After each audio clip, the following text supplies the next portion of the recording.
오늘 말씀은 예언을 따라 사는 자들이라는 주제를 가지고 성경 66권 속에서 우리 하나님의 그 가르침 가운데 이 예언에 대한 이 부분들을 어떻게 성경은 또 우리에게 알려주시고 또 어떤 예언적인 삶을 살기를 또 바라시는가에 대해서 함께 또 공부해보는 시간을 가져보겠습니다. 우리 하나님께서 내가 말하였은즉 정령 이룰 것이고 내가 경영하였은즉 정령 행하리라 라는 말씀을 또 주셨습니다. 그 주신 말씀대로 본다면 하나님의 말씀으로 정해진 그 모든 예언의 그 길들은 반드시 그 길 그대로 이루어지기 때문에 우리 하늘 자녀들은 예언을 따라 사는 자들이 다 되셔야 되겠습니다. 마태복음 26장 54절의 가르침을 함께 보시겠습니다. 내가 만일 그렇게 하면 이런 일이 있으리라 한 성경이 어떻게 이루어지리요 하시더라 그랬습니다. 예수님께서 대제사장들이 보낸 그 종들과 군병들에게 잡혀가시는 광경 가운데 베드로가 우리 주님을 결단코 너희가 그렇게 할 수 없다 해서 칼을 빼들고 예수님을 보호하는 그 장면들이었습니다. 그 장면 가운데서 예수님께서 주셨던 그 가르침의 말씀이 내가 만일 그렇게 하면 이런 일이 있으리라 한 성경이 어떻게 이루어지겠느냐. 성경은 예언이기 때문에 예언된 그대로 모든 역사가 이루어지고 예언된 일들은 반드시 그렇게 성취되어야 된다는 사실을 예수님께서 베드로에게 교훈을 주고 계십니다. 이 성경에 예언을 해두시고 예언이 예언대로 이루어지지 않는다면 그것이 어찌 하나님의 말씀이라 하겠으며 그것이 어찌 하나님의 뜻대로 구성된 기록이라고 말할 수 있겠느냐. 예언은 반드시 그대로 이루어져야 되기 때문에 내가 못해서가 아니라 내가 걸어가야 할 예언의 그 삶이 이런 삶이기 때문에 저들에게 잡혀가야 되는 것이 당연한 일이다라고 예수님께서 베드로에게 이런 교훈의 말씀을 현장에서 직접 주시고 있는 대목입니다. 여기서 내가 잡혀가지 않으려고 저들을 다 형벌해버리고 저들을 다 물리쳐버리게 된다면 성경에서는 도살장으로 끌려가는 어린 양과 같이 잠잠히 끌려가셨더라 이렇게 되어 있는데 베드로야 너가 그렇게 하면 어떻게 성경 예언이 이루어질 수 있겠느냐.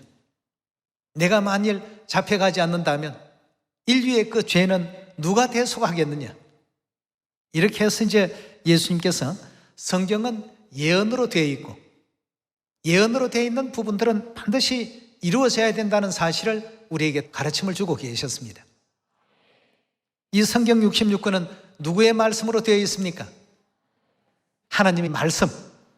내 입에서 나간 그 말은 어찌 된다고 했죠? 반드시 이루어질 것이고 또 정녕 그대로 어떻게 한다고요? 행할 것이다 고 했습니다. 그렇다면 이 장면 나오는 내용 우리 몇 가지를 한번 살펴보시면서 성경에서 우리의 미래를 어떻게 말하고 있는지를 잘 또 관찰하셔서 우리의 그 미래에 맞는 어떤 신앙의 삶을 살아갈 줄 아는 여러분과 제가 꼭 되셔야 되겠습니다. 요한복음 19장 32절의 가르침을 함께 보겠습니다.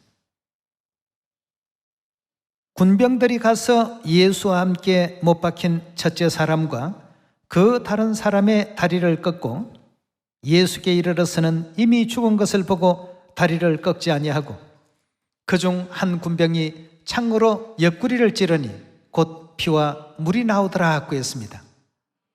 자, 그렇다면 이 예수님께 이루어지고 있는 이와 같은 그 광경이 이미 예수님께서 이런 일을 당하기 700년 전에 선지자 이사야를 통해서 어떻게 예언되어 있는지 예언된 그 부분을 잠깐 살펴보도록 합시다. 이사야 53장 5절의 가르침을 보겠습니다. 53장 5절의 말씀 보시면 그가 찔림은 우리의 허물을 인함이요 그가 상함은 우리의 죄악을 인함이라. 그가 징계를 받음으로 우리가 평화를 누리고 그가 채찍에 맞음으로 우리가 나음을 입었도다 하고 했습니다. 이미 700년 전에 선지자의 예언한 바가 700년 뒤에 예수님께 어떻게 되고 있습니까? 그대로 적용이 되고 있습니다. 요한복음 19장 32절에 보니까 예수님께서 운명하시고 난 이후에 좌우편에 있는 강도들은 다리를 꺾고 예수님은 이미 운명하신 것을 보고 군병들이 창으로 옆구리를 찔렀더라 하고 했습니다. 그 옆구리를 찌르지 않을 수도 있지 않습니까? 그렇지 않습니까? 누가 찔러달라고 이렇게 주문한 사항도 아니었습니다. 그런데 그런 모든 일들이 이루어지게 된 것은 이미 700년 전 선지자의 예언 가운데 그리스도께서 이 땅 인류 인생들을 위해서 십자가의 모든 그 죄짐을 담당하시고 이런 어떤 일을 당할 것을 성경은 예언을 그대로 해두셨다는 것입니다. 예언을 보고 그대로 맞춘 일도 아닙니다. 이미 십자가에서 운명하시고 난 이후인데 어떻게 뭘 군병들과 그런 것을 맞출 수 있겠습니까? 이미 700년 전 선지자를 통해서 하나님은 말씀 주시기를 그가 반드시 우리의 허물로 말미암아 찔리우심을 당하실 것이다. 그리고 그가 채찍을 맞게 될 것이다. 멸시를 당할 것이다. 귀히 여김을 받지 못하실 것이다. 전부 성경에 예언된 그대로 예수님의 삶이 예수님께서 그런 삶을 사시기 위해서 그런 것을 주문하신 바도 아닙니다. 이스라엘 나라의 종교적인 어떤 형태가 700년 전에 예언된 일들을 이루는 모든 조건을 그대로 갖추고 예수님을 그리 대했던 것입니다. 이사야 53장 5절 다시 한번 더 보겠습니다. 그가 찔림은 우리의 허물을 인함이요 그가 상함은 우리의 죄악을 인함이라. 그가 징계를 받음으로 우리가 평화를 누리고 그가 채찍에 맞음으로 우리가 나음을 입었도다 하고 했습니다. 이 채찍 당하신다는 이 장면도 형벌하는 것이 다른 방법이 얼마든지 나올 수 있지 않습니까? 근데 선지자 이사야는 하나님의 그 뜻을 계시를 받고 700년 뒤에 그 상황까지 다 보게 된 것입니다. 하나님께서는 이사야 46장의 말씀을 보면 태초부터 어디까지를 보신다고 했습니까? 종말까지를 다 내다보신다고 했습니다. 그러니 앞으로 이런 일이 있을 것이다 하는 장면까지 선지자를 통해서 다 기록하게 하신 것이죠. 예수님께서 창으로 찔리움 당하실 뿐만 아니라 53장 5절에는 그가 채찍에 맞음으로 우리가 나음을 입었다고 하셨는데 마태복음 27장 한번 이 대목에 대해서 살펴봅시다. 27장 25절의 말씀 보시면 백성이 다 대답하여 가로되 그 피를 우리와 우리 자손에게 돌릴지어다 하거늘 이에 바라바는 저희에게 놓아주고 예수는 뭘 했다고요? 채찍질하고 십자가에 못 박히게 넘겨주니라 하고 했습니다. 우리 죄를 대신해서 십자가의 질고를 당하실 그리스도의 모습에 대해서 700년 전 이사야 선지자는 그가 채찍에 맞음으로 우리가 나음을 입었다.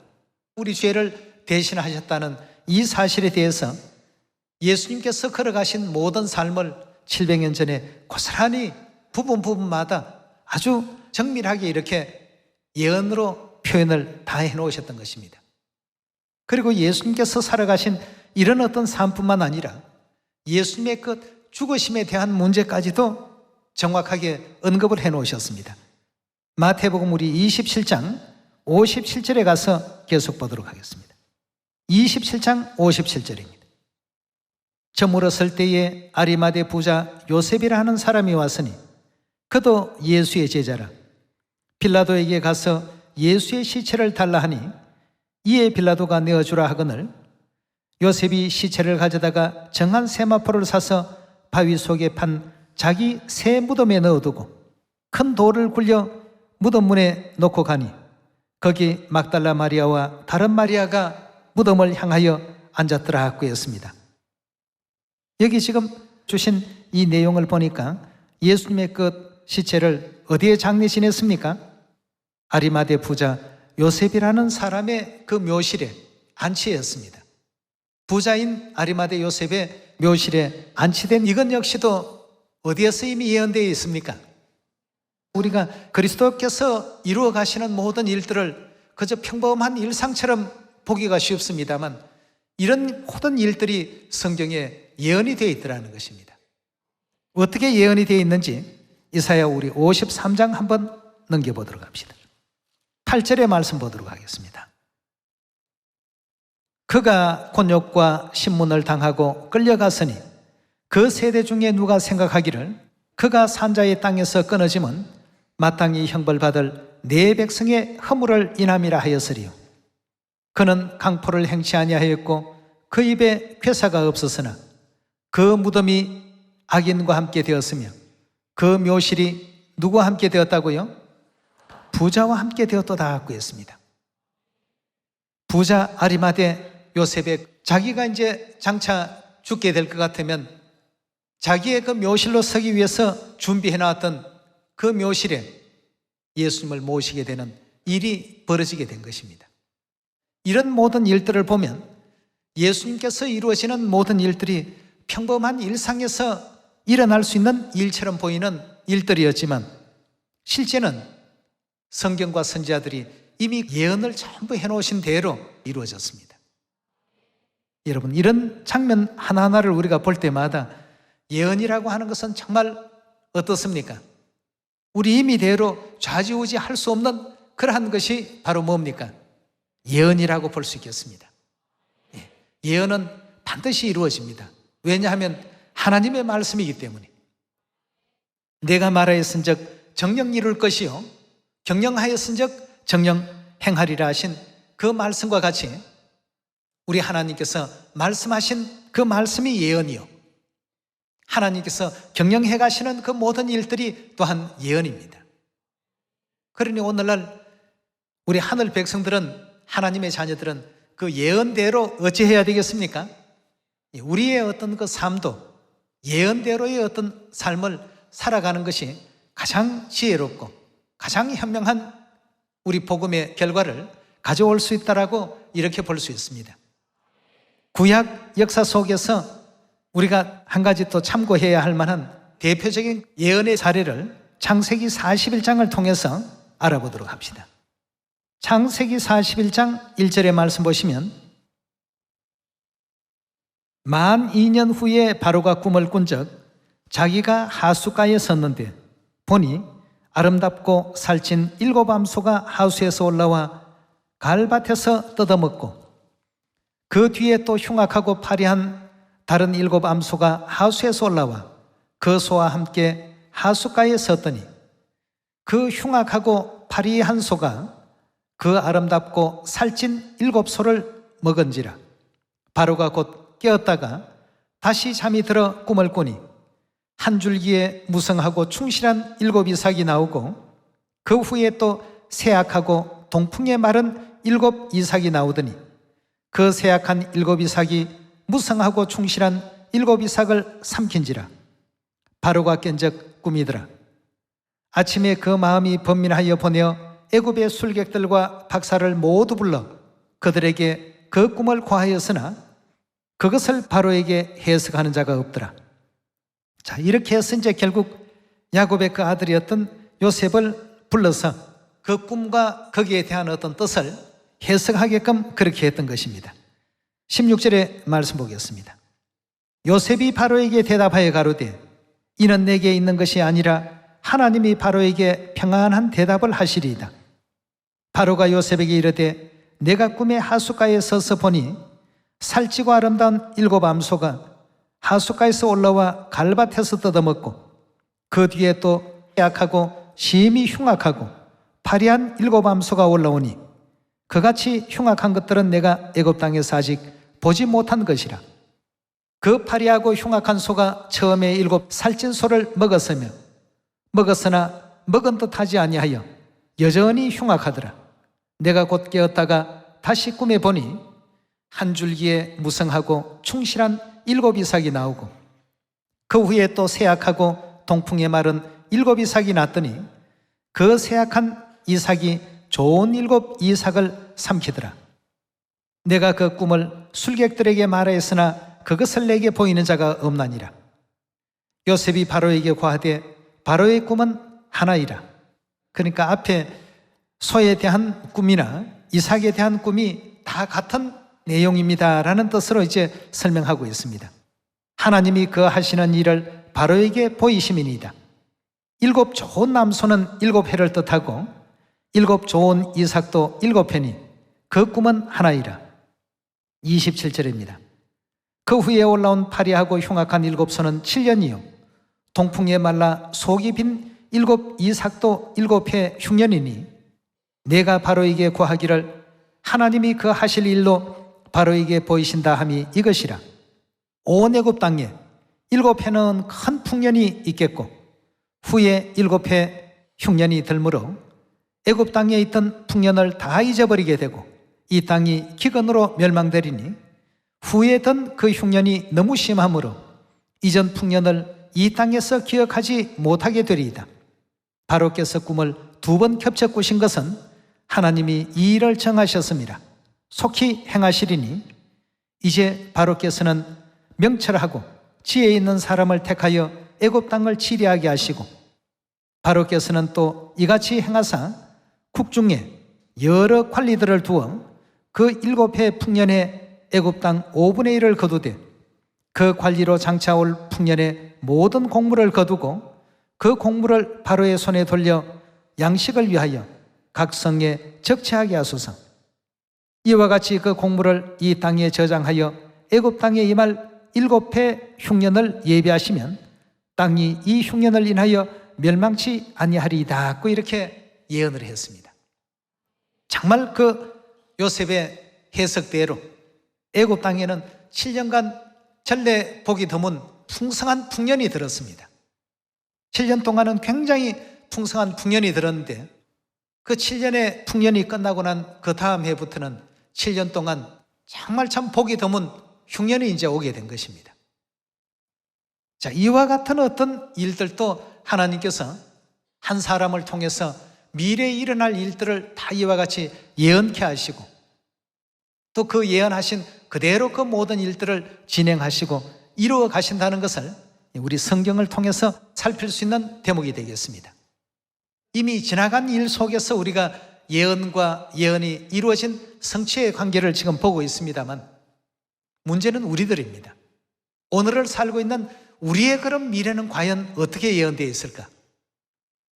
여러분, 우리 미래 궁금하지 않습니까? 예, 뭐 궁금하시면 성경 보면 다 답이 있습니다. 이미 다 나와 있는 내용들입니다만 이 내용을 보고 또 보고 할 때마다 굉장히 참 기쁩니다. 소망이 생깁니다. 또 힘이 나고요. 야, 장차 우리가 이렇게 될 것이구나. 영원한 그 천국으로 이미 예언이 되어 있구나. 요셉이 7년 풍년 될 때 제대로 준비하지 못하면 7년 흉년이 될 때는 나라가 전부 망할 것이다. 그러니까 7년 풍년이 들었을 때 대비를 해놓으라 말이에요. 그런 지혜를 이제 바로 왕에게 고하니까 왕이 가만히 듣더니 뭐라고 했습니까? 그 일의 적임자는 바로 너다. 그러니까 너에게 모든 정권을 주겠다. 나라의 통치자로 세우겠다 해서 요셉이 바로를 대신해서 애굽 전역에 있는 문제들을 해결하는 관리로 등용이 되지 않습니까? 정말 풍년이 들었을 때 요셉은 나라 곳곳에 전부 창고를 짓게 해서 양식을 준비했습니다. 7년 동안 부지런히 그렇게 준비하니까 드디어 8년째 되는 그 해 흉년이 들기 시작했습니다. 하나님께서 보여주신 그 예언 그대로의 어떤 그 일들이 진행이 되었습니다. 그러니 많은 사람들이 양식을 사기 위해서 과거의 어떤 가격보다도 곱을 더 쳐주기도 하고 그 이상의 어떤 더 많은 비용을 내면서까지 자기 땅을 팔아서라도 양식을 또 얻어가는 그런 어떤 일들이 생겼기 때문에 바로의 어떤 재산이 그때 굉장히 풍성하게 늘어났다는 이런 이제 성경 기록이 있습니다. 그렇다면 우리도 이 예언의 어떤 그 내용을 바라보면서 예언 속에서 장차 우리에게 이루어질 어떤 일들을 미리 안다라고 한다면 오늘을 대비할 수 있지 않습니까? 하나님께서 요한계시록에도 행한 대로 다 갚아줄 것이라고 미리 예언해 놓으셨습니다. 근데 하늘나라에 가서는 상은 많이 받고 싶은데 행하는 것은 상을 조금밖에 받을 수 없는 행동을 한다면 작게 받을 수밖에 없습니다. 적게 심은 자는 적게 거둘 것이요 많이 심은 자는 많이 거둘 것이라고 하나님께서 또 일러주셨으니까 그리 될 수밖에 없겠죠. 그래서 요셉이 7년 풍년과 7년 흉년에 대해서 미리 그 모든 일들이 일어날 것을 절대적으로 믿고 준비를 했던 내용처럼 우리도 앞으로 다가올 천국에 대한 대비들을 해야 되지 않겠습니까? 오늘의 현실이 좀 고단하고 어려움이 있다고 해서 장차 올 그 큰 어떤 축복마저도 내던져 버리는 그런 어리석은 사람이 되어서는 안 되겠습니다. 내일에 다가올 영광이 크다라고 한다면 참고 인내하고 기다려야 되지 않겠습니까? 7년 동안 요셉은 전국에 있는 모든 곡물들을 돈을 주고 전부 사들였습니다. 그러나 농부들은 다음을 생각하지 아니하고 막 내다 팔았습니다. 왜냐하면 7년 동안 계속 풍년이 연속적으로 이루어지니까 말이죠. 그러나 8년째 되는 7년이 딱 끝이 나고 그 다음에부터는 계속 지금 흉년이 또 7년간 지속이 되었습니다. 하나님 예언하신 대로 요셉에게 보여준 그 예언 그대로 모든 일들이 진행이 되었습니다. 우리에게 이루어질 모든 일들도 이와 다르지가 않습니다. 똑같이 이렇게 이루어지는데 그 예언을 믿고 예언대로 따라 사는 사람들과 예언을 멸시해버리고 사는 사람들, 아니 뭐 7년 풍년이 들었으니까 8년째도 풍년이 틀림없이 될 거야, 이렇게 예측하고 예상하고 살았던 사람도 요셉 시대에 분명히 있었을 것입니다. 그러나 그들에게는 하나님의 어떤 예언을 알려주어도 믿지 않았겠죠. 왜냐하면 7년 동안 너무나도 넘쳐나는 곡물과 넘쳐나는 수확들을 늘 그 맛을 보았기 때문에 8년째 설마하니 흉년이 들냐, 9년째는 올해는 풍년이 들겠지, 계속해서 계속 흉년입니다. 말씀 그대로 7년 동안 풍년이 들고는 7년 동안은 또 흉년이 계속 뒤따랐습니다. 그 예언을 믿었던 사람들은 7년 흉년에 대한 대비를 할 수 있었겠지만 예언을 믿지 않은 사람은 절대로 흉년에 대한 대비를 할 수가 없습니다. 마찬가지로 오늘날 이 시대 장차 우리에게 다가올 하늘의 영원한 영광을 우리가 생각하면서 오늘의 그 삶을 하나님께서 약속하신 예언에 발맞춰 갈 수 있는 우리 모두가 되어야 되겠습니다. 자, 우리 예언에 발맞추려면 요한계시록 22장을 안 볼 수가 없습니다. 우리 한번 보도록 합시다. 5절의 말씀 보시면 다시 밤이 없겠고 등불과 햇빛이 쓸데없으니 이는 주 하나님이 저희에게 비치심이라. 저희가 세세토록 뭘 한다고요? 왕노릇하리로다. 6절의 말씀 보시면 또 그가 내게 말하기를 이 말은 신실하고 어떻다고요? 참되다 하고요.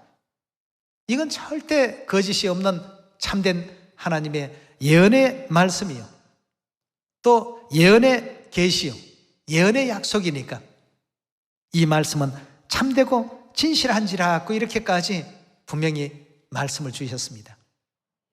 우리가 이 예언을 바라보면서 내가 뭐가 될까, 내일은 뭘 할까, 이렇게 걱정하고 염려하지 마시고 우리 하나님께서 예배하신 이 영화로운 이 세계를 바라볼 줄 아는, 그 예언을 따라서 살 줄 아는 우리 예언의 인물들이 다 되셔야 되겠습니다. 같은 계시록 21장 4절 보겠습니다. 4절의 말씀 보시면 모든 눈물을 그 눈에서 씻기심에 다시는 사망이 없고 애통하는 것이나 곡하는 것이나 아픈 것이 다시 있지 아니하리니 처음 것들이 다 지나갔음이니라.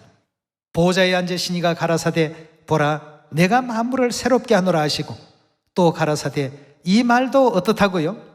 신실하고 참되니 기록하라 하고 했습니다. 예언을 따라 사는 사람들은 이런 어떤 그 삶의 소망을 가져야죠. 잠깐 있다가 없어질 그러한 어떤 삶의 마음이 다 빼앗겨서 이 영광된 이 세계를 포기하거나 잃어버리게 되어서는 결단코 안 되겠습니다. 하나님께서 바로에게 보여주신 계몽과 같이 7년 풍년 뒤에는 7년 흉년이 반드시 온다는 사실을 절대적으로 믿지 않았더라고 한다면 창고나 곡간 지어놓을 수 있습니까? 없습니까? 절대로 지을 수 없습니다. 그리고 7년 동안 풍년이 드는데 그 곡물들을 사들일 수 있습니까? 없습니까? 8년째도 풍년이 들고 9년째도 풍년이 들고 10년째도 풍년이 든다라고 한다면 미리 사들여 놓은 그 곡물들은 다 썩어져 없어질 것인데 말이죠. 예언을 믿었기 때문에, 예언을 절대적으로 믿기 때문에 그 일을 결행할 수 있었습니다. 오늘날 하나님께서 우리에게 보여주신 이와 같은 모든 것 예언들도, 계시록 21장이나 22장의 예언도 믿는 사람들에게는 이것이 반드시 그대로 적용되지만 믿지 않는 사람들은 예언을 따라서 살 수가 없습니다. 오늘의 현실이 더 급하지, 장차 내가 이런 영광된 곳에 간다, 세세토록 왕노릇 한다, 그 사실을 어떻게 믿겠느냐 하는 이런 사람이라고 한다면 결국 7년째가 끝나고 8년째도 또 풍년이 될 걸로 생각하고 9년째도 풍년이 될 걸로 오해하는, 하나님의 그 예언이 그대로 이루어지지 않는다라고 오해하고 자신의 어떤 육적으로 보이는 그 감각에만 의지했더라고 한다면 8년째부터는 굉장한 고통을 겪게 될 것입니다. 그렇지 않겠습니까? 예, 우리는 하나님의 자녀들입니다. 하나님의 말씀은 틀림없이 반드시 말씀하신 것은 이루신다는 것 믿고 있습니다. 66권 성경 모든 내용들은 하나님의 말씀입니다. 곧 하나님의 말씀이자 예언입니다. 예, 하나님께서 다시는 사망도 애통도 슬픔도 아픔도 고통도 늙음도 그런 것이 다 없는 영화로운 세계에서 세세토록 영생과 복락을 얻게 할 것이다. 이게 그냥 막연한 소리로 들리십니까, 여러분? 하나님의 말씀은 막연한 그런 몽상가들의 어떤 얘기들이 아닙니다. 정확한 예언입니다. 이 정확한 예언을 따라서 우리가 미래를 바르게 또 설정하고 바르게 살아갈 수 있는 여러분과 제가 꼭 되기를 바라면서 오늘 말씀 마치도록 하겠습니다. 감사합니다.